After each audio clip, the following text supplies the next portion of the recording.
Hello guys, कैसे हो आप सब। आशा करता हूँ आप सभी ठीक होंगे। तो आज की स्टोरी हमें दीपक नाम के लड़के ने शेयर की है जो कि हरिद्वार से है। तो ये स्टोरी कुछ साल पुरानी है जब दीपक हरिद्वार में गंगा घाट के किनारे रहता था और उस टाइम वो 15 साल का था और वह 10th क्लास में पढ़ता था। उनके घर में कमाने वाले सिर्फ उनके पापा थे और रुपयों की कमी की वजह से वह एक झोपड़ी में रहा करते थे और झोपड़ी की हालत उस टाइम पर कुछ खास ठीक नहीं थी। दीपक के घर के पास से गंगा जी बहती है और उस गंगा जी के उस पार एक जंगल है जिसे राजा जी नेशनल पार्क के नाम से जाना जाता है। हालांकि दीपक हमेशा उस जंगल में अपने दोस्त के साथ जाता है और वो उस दिन अकेला ही उस जंगल में चला जाता है अपने घर के लिए लकड़ियों के बंडल लाने के लिए। जब वो जंगल में घुसा तो वह थोड़ा सहमा हुआ था और उस दिन उसे जंगल में लकड़ियां भी नहीं मिल रही थी। इस वजह से वह जंगल में अंदर जाने लगा और वह जैसे जैसे जंगल में ज्यादा अंदर जाने लगता है उसका डर और भी ज्यादा बढ़ने लगा और उसने अपने बचाव के लिए दोनों हाथों में लकड़ियां ले ली थी और दीपक जय श्री राम बोलते बोलते उस जंगल के अंदर चला जाता है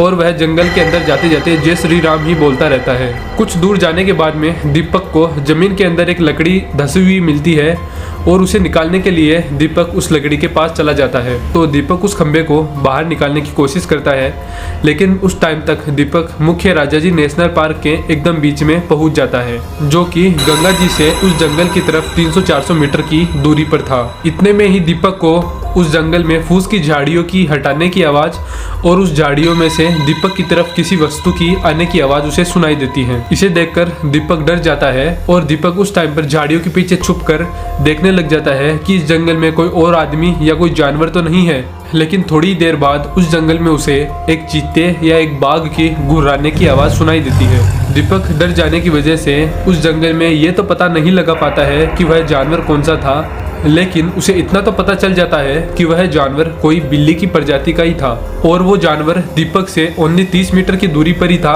क्योंकि दीपक को उस जानवर की बदबू आ गई थी। लेकिन झाड़ियों की बहुत ज्यादा हिलने की वजह से दीपक वहां डर जाता है और वह धीरे धीरे दबे पांव उस जंगल से बाहर निकलने की कोशिश करता है और उस जंगल से बाहर गंगा जी की तरफ भागने लगा और वह भागते भागते जय श्री राम ही बोल रहा था। और दीपक का शुक्र है कि उसने उस जानवर को नहीं देखा और उस जानवर ने भी दीपक को नहीं देखा था। और अगर उस जानवर ने दीपक को देख लिया होता, दीपक की क्या मजाल कि वह 300-400 मीटर उस गंगा जी की तरफ वापस आ सके। जंगल से दूर भागते भागते वह गंगा जी के पास पहुंच गया और उसने गंगा जी में अंदर उतरने का फैसला किया और दीपक उस नदी के बीच जलधारा में जाने लगा। और दीपक ने सुना था कि जानवर है वो पानी से डरते हैं और वह पानी के अंदर नहीं आ सकते। और गंगा जी में उतरने के बाद दीपक के पीछे उस जंगल में से एक अजीब सी हंसने की आवाज आती है जो कि दीपक के ठंडे दिल को डरा कर रख देती है। और उस हंसी के बाद दीपक और भी उस नदी के अंदर जाने की कोशिश करता है और वह बहुत ज्यादा डर जाता है। और जैसे जैसे दीपक उस जंगल से दूर चला जाता है